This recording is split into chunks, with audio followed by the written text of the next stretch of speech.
offer. And a few weeks later, they meet in Birmingham. Dr. Mian takes him to Sparkbrook Islamic Centre, where he wants to arrange a talk. The centre is run by the UK Islamic Mission, a major organisation dedicated to interfaith work. This is their annual conference last year in Birmingham. It runs over 45 mosques and branches in Britain and has 6,000 children in its part-time Islamic schools. The Prime Minister has said the UKIM is extremely valued by the government, particularly for its multi-faith and multicultural activities. Yet despite his radical views, Dr. Mian has worked with the UKIM and given talks at its events. At their annual conference, he was a guest on stage. Today, he's making a presentation to the UKIM committee at the Sparkbrook Islamic Centre. He suggests that the committee invites a small group of non-Muslims to the mosque and tries to convert them. Every kafir has a right to Islam. He says Muslims cannot accept non-Muslim rule. You cannot accept the rule of the kafir kufr. We have to rule ourselves, and we have to rule others. Although his radical beliefs are obvious, the UKIM committee is happy to go ahead with his talk. Yeah, we invite people then. Will you be available to speak to them? Of course. This is my full-time duty. Yeah, that's what we organize it. The UKIM hosts regular interfaith events at this mosque. Yet when our reporter joined the worshippers at Sparkbrook for a Friday sermon, he heard the UKIM imam preaching against non-Muslims. God, help us win the fight against the kuffar in every field, in every department of life. We beg you to help us fight against the enemies of our religion.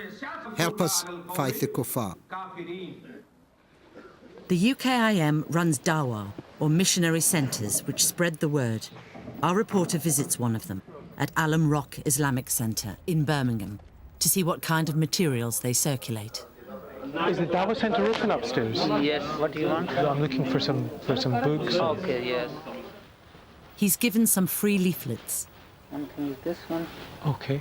You start with these. Okay, These are easy to understand for everybody who doesn't know anything about Islam. They're by a Pakistani religious leader called Saeed Maududi.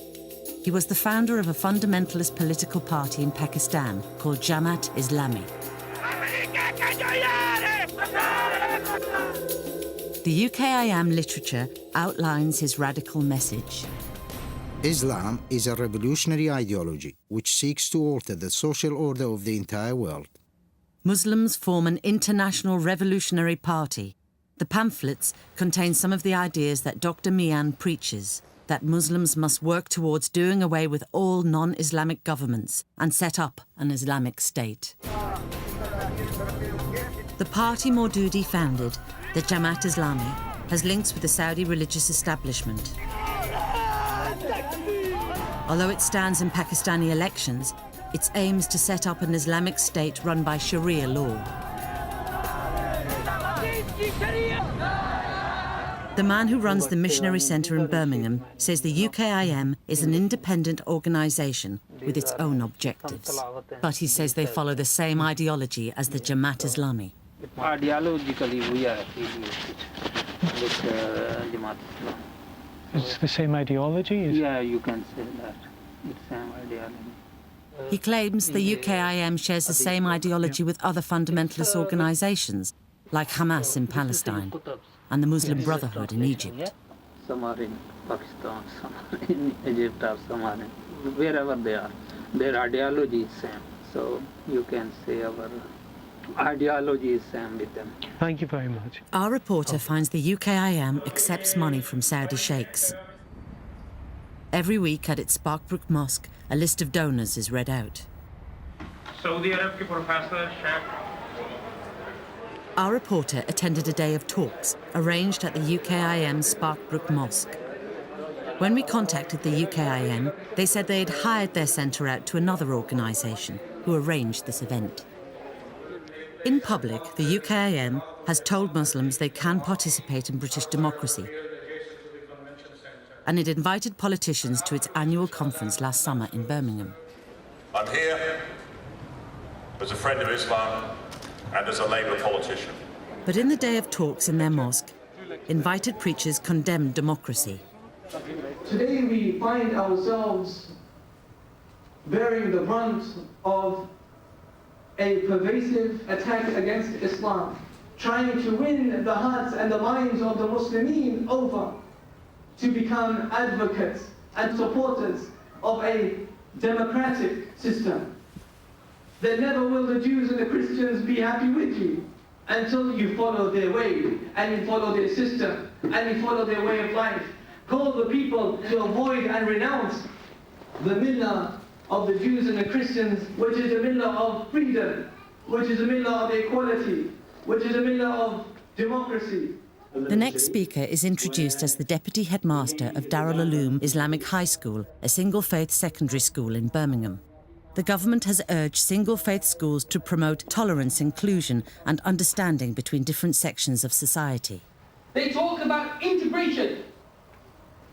There's an overt as well as a covert plan, a program. They talk about you need to integrate. If you don't, then you're a freak. You're strange.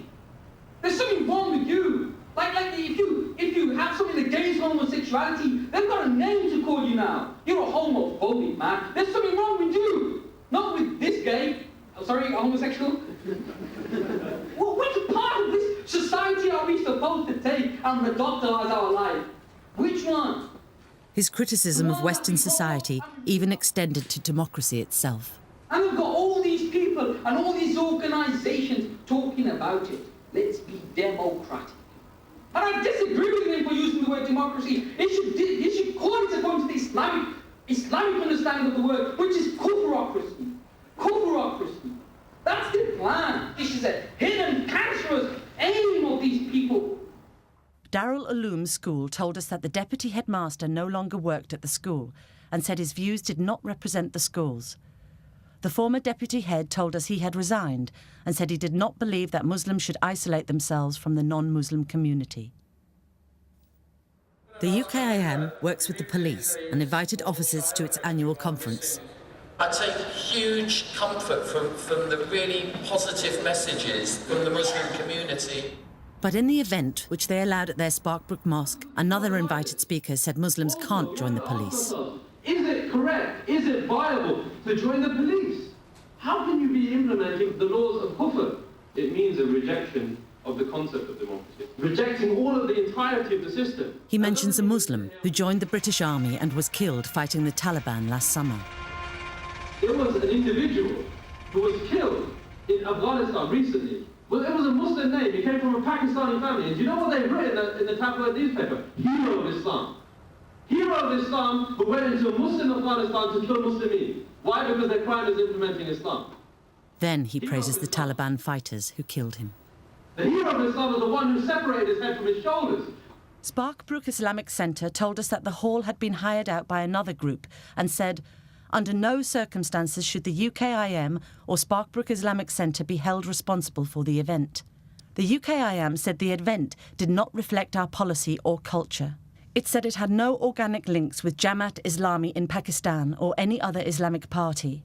It said it unequivocally rejected all our allegations and said the UKIM seeks to promote a two-way understanding between Muslims and their non-Muslim compatriots. Dr. Mian told us that he did not advocate that Islam would be forced upon anyone and said that dismantling British democracy meant correcting its laws. He said we had not quoted his many speeches condemning terrorism and the killing of innocent people. Our investigation has uncovered bigotry and intolerance, spreading from the Saudi religious establishment through major mainstream British organisations. The radicalising power of this ideology is extremely dangerous. We're actually losing our children to extremists. I regard what the Saudis are doing in the ghettos of British Islam as potentially lethal for the future of the community.